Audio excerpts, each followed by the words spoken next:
दिल्ली में nursery admission के लिए उच्चतम न्यायालय ने दी हरी झंडी।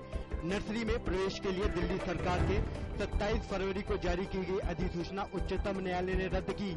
उच्चतम न्यायालय ने दिल्ली सरकार से कहा कि अगर जरूरत पड़े तो सीटों की संख्या बढ़ाई जाए। मुल्ला पेरियार बांध पर केरल विधानसभा में पारित कानून उच्चतम न्यायालय ने रद्द किया। उच्चतम न्यायालय ने मुल्ला पेरियार बांध की सुरक्षा की निगरानी करने के लिए 3 सदस्यीय समिति नियुक्त की। लोकसभा चुनाव के 8वें दौर में 7 राज्यों की 64 सीटों पर मतदान जारी है। इसके साथ ही आंध्र प्रदेश के सीमांध्र क्षेत्र में विधानसभा की 175 सीटों पर भी आज वोट डाले जा रहे हैं।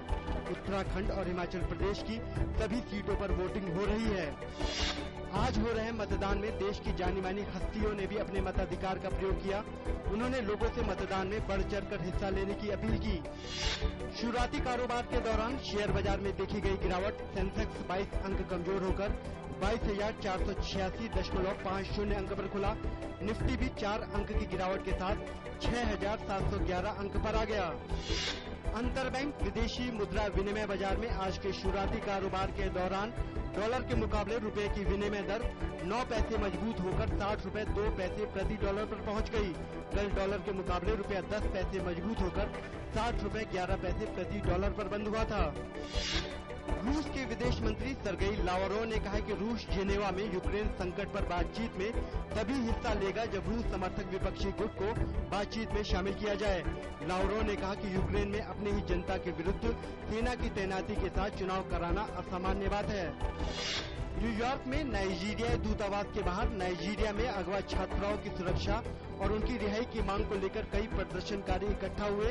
दुनिया भर में छात्राओं के अपहरण की घटना पर नाइजीरिया सरकार के लचीले रुख की निंदा हो रही है। अमेरिका की सीक्रेट सर्विस के मुताबिक व्हाइट हाउस की सुरक्षा में सेंध लगी है। एक अनाधिकृत ड्राइवर के व्हाइट हाउस ग्राउंड से सटे प्रतिबंधित क्षेत्र पेंसिल्वेनिया एवेन्यू में दाखिल होने के बाद ये खबर सामने आई है। दक्षिण कोरिया के विदेश मंत्री ने उत्तर कोरिया को परमाणु परीक्षण करने पर गंभीर परिणाम झेलने की चुनौती दी। दक्षिण कोरिया के विदेश मंत्री ने अंतर्राष्ट्रीय शांति संस्थान से कहा है कि अगर उत्तर कोरिया अंतर्राष्ट्रीय समुदाय की अनदेखी करता है तो उस पर प्रतिबंध लगाए जाएं।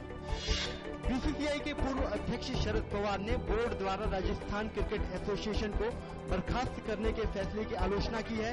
पवार ने कहा कि किसी एक व्यक्ति की वजह से पूरे संगठन को निलंबित करना वाकई दुखद है।